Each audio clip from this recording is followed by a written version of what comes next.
I'll now recognize myself for my round of questions. I just want to thank the ranking member as well as Chair Peters for this hearing. I want to thank the witnesses today, not only for being here, but for your service to our country. And I hope you will thank all the women and men you work with for their service as well. Secretary Mayorkas, I want to start where Senator Peters left off on the issue of the current status of the northern border. As you know, I asked you about this in July. You and your staff were part of a Zoom meeting that we had with business leaders in New Hampshire, as well as representatives of the Canadian Consul General's office in August.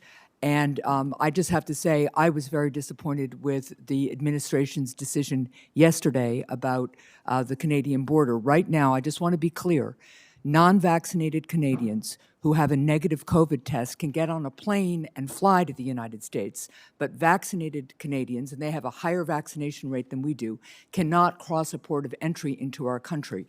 One of the things that came up in August in our meeting was the department's obligation to assess the economic impact of border closures on the domestic economy. For states like mine, where tourism is the second largest sector, I want to understand whether you have provided that analysis to the White House. You said in our meeting that ultimately this is a White House task force decision, because I do not understand the public health rationale here at all for closing the northern border to vehicular traffic when it is essentially open to air traffic. Senator, I know of your disappointment. You have expressed it quite clearly to me. I should say that the decision is an all-of-government decision. The relevant equity holders are involved in the decision-making. We are very mindful of the economic impact.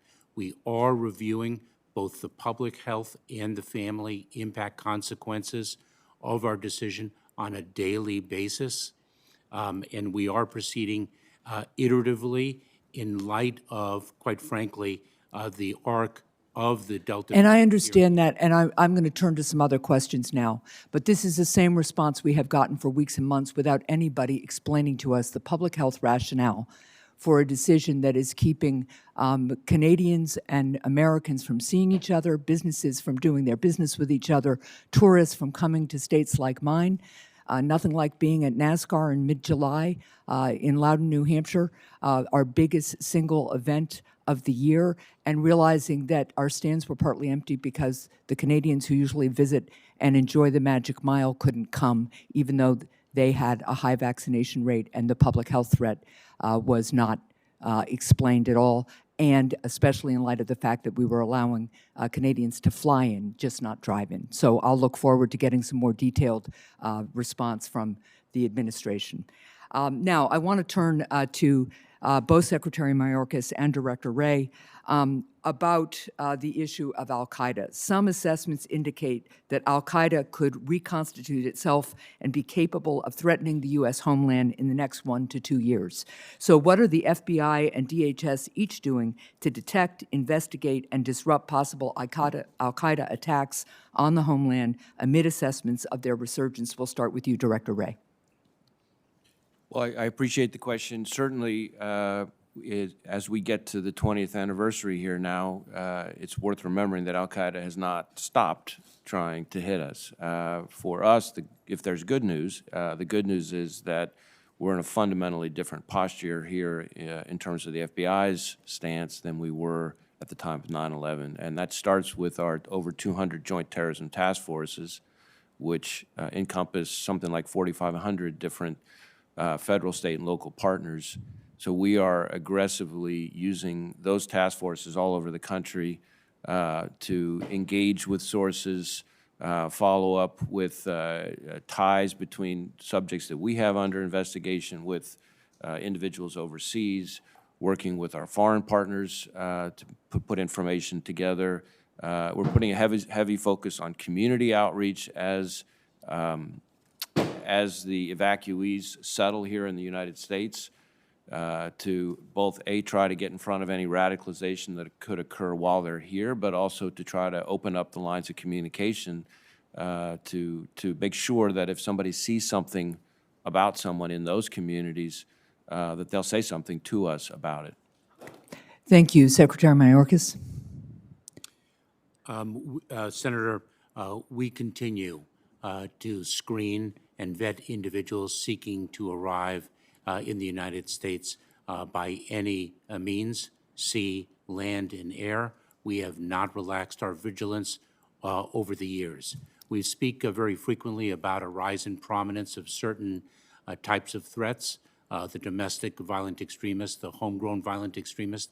That does not mean that that rise in prominence suggests that we have taken our focus off the prior iteration that is ever present. Thank you. Another question for you both. Terrorists and criminals are using cryptocurrency to facilitate their activities. Foreign terrorist organizations have used cryptocurrency to directly solicit donations to their organizations and to launder money through the cover of charities to further their goals. Director Wray and Secretary Mayorkas, are the FBI and DHS tracking the use of cryptocurrencies for the financing of terrorism and other homeland security threats? What are you doing to combat the use of cryptocurrencies for terrorist financing? Director? So certainly we are seeing, you're exactly right, cryptocurrency now being used across a wide range of threats, both the ones you mentioned and others. We're seeing it in everything from buying criminal tools like botnets to laundering proceeds, evading sanctions, as you say, raising money for terrorist operations, darknet marketplaces. We are, and of course all of it boils down to making it harder and harder for us to follow and then ideally seize the money. Some of the things that we're doing are we've created a virtual currency evolving threat team at headquarters that has our subject matter experts designed to help with training and investigations in all of our field offices. We have a virtual currency response team to assist with that. We are engaged with academia and the expert community looking at new tools, technical tools and techniques. But it is becoming, I think, a phenomenon that permeates pretty much every program we have, and I don't expect that to change. In fact, if anything, I expect it to increase. Thank you. And just briefly, Secretary Mayorkas. The director and I have spoken about this very issue a number of times, Senator. It is a concern of ours, an increasing concern. We in the Department of Homeland Security, our United States Secret Service, conducts investigations alongside with the Federal Bureau of Investigation. And just a few weeks ago, I met with CEOs of major financial institutions to see what more we can do to address this challenge. Thank you very much. Senator Langford.